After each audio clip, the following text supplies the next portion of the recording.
Look at in a special way resultant of two forces.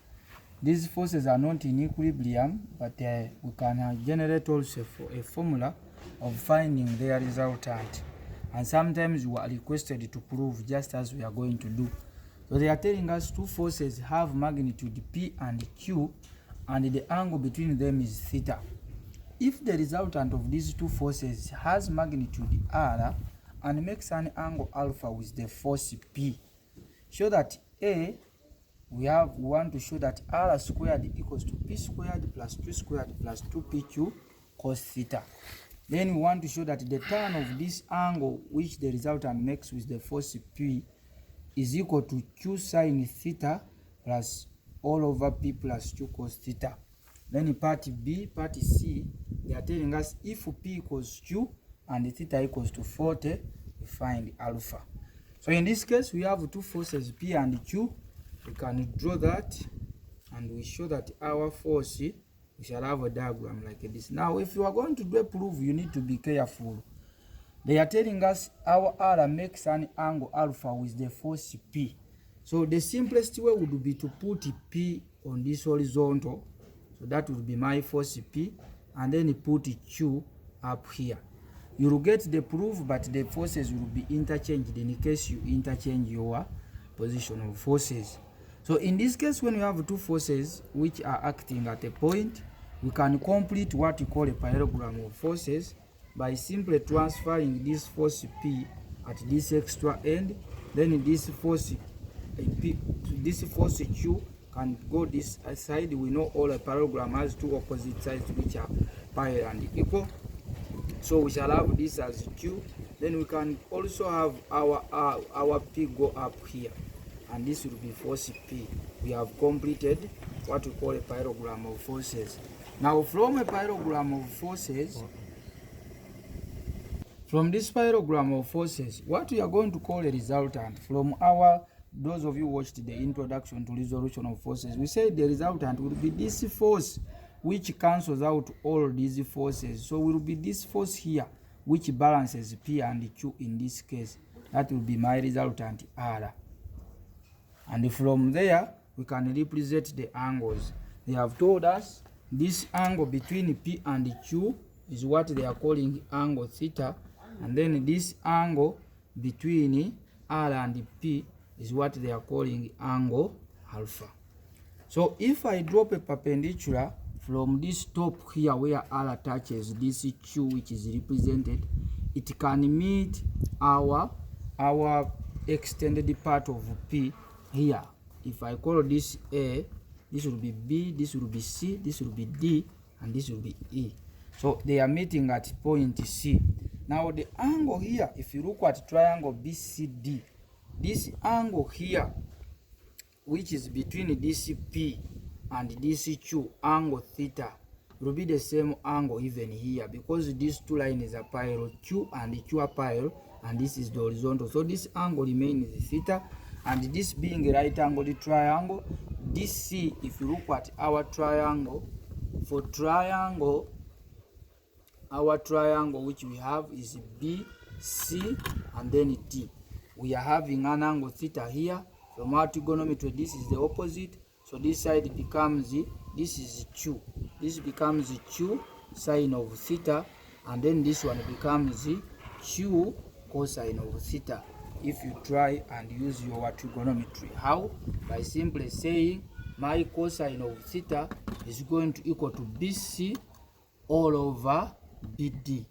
In terms of forces, we want to get BC. BD is Q all over BD is Q, so we shall have BC all over Q cos theta. We end up getting our BC as Q cosine theta. Similarly, we can have our sine of theta being equal to DC all over BD. But what do we know? We know that this means DC all over BD, but D is Q, so we shall have sine theta. That's why we are saying DC is Q sine theta. Now after there, we also have another triangle to look at. From here, we have got this as Q sine theta, and then we are getting this as Q cos theta. Now if we consider also another triangle A, our triangle A, C, then D. For that triangle, this is what we have. This part is dotted. There is a dotted part here, then another full line, and then this. That is our triangle A, C, and then D, or ADC. So the angle which is subtended, AD, is the resultant, which we are calling R. Then from here, we have a B, and we are saying this is P. And then from here to here, there is a Q cos theta. We are talking in terms of forces. Now, right here we have Q sin theta. Now, from our Pythagoras theorem, we know that using the Pythagoras theorem,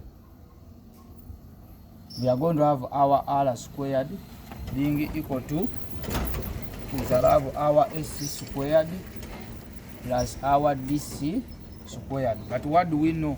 If we look at SC, our SC is going to be the sum of DCP plus Q cos theta, P plus Q cos theta, and we need to square this, plus this one is Q sin theta, which is also squared. Now we get the expanded form of that. We shall have R squared being equal to, we have our SC, we shall have P squared plus 2PQ cosine of theta plus Q squared cos squared theta plus Q squared sin squared theta. Now if we go ahead, we shall have our P squared plus this is 2PQ, which we know we shall have this one as 2PQ cos theta. Now here, if I factor out Q squared, I'll have Q squared into cos squared plus sin squared theta. So this cos squared plus sin squared from trigonometry is a 1. We end up having P squared plus Q squared plus 2PQ cos theta as our R squared, which is the proof. From there, we can look at the angle. The angle subtended between AD and the SC is the angle alpha. And we know that our tan now is going to be, tan alpha is going to equal to opposite, which is DC all over SC. But we are saying this is equal to DC is Q sin theta all over SC, which is the sum of P plus Q cos theta. Because we shall add this SC, this is since SC equals to AB plus BC. So from there, they are telling us to get if P, so that was what was required on the proof. And then if P equals to Q, theta equals to 40, find alpha. We simply substitute in, we shall have tan alpha being equal to Q sin of theta, which is sin 40 all over P, but P equals to Q, so we shall have Q plus Q cosine of 40. And we can factor out here Q, shall have our Q sin of 40 divided by, factor out to Q, we get 1 plus cos 40. And then our Q goes away. The tan of alpha will equal to sin 40 all over 1 plus cos 40. And to get alpha, you can get it from there. I recommend you use your calculator and get your alpha, which is going to be alpha equals to the tan inverse of sin 40 divided by 1 plus cos 40. And that becomes your working. So in case you have two forces which are acting at a point, this time we are saying not in equilibrium. If you don't want to use resolution, you can simply use this formula which we have derived. You don't need to show the derivation unless it is a proof. You can simply quote this formula. You get your resultant. You quote this formula here, get your resultant, and then to get the angle, you also quote this formula and get the angle. And that working will be marked and you get the same marks as someone who used the resolution of forces. So that is all with the forces. In this case, you are requested to do exercise 4A in understanding mechanics. The textbook we are using first is understanding mechanics. Do exercise 4A and see how you can generate the answers by simply using the formulas we have derived, no resolution. Thank you for watching.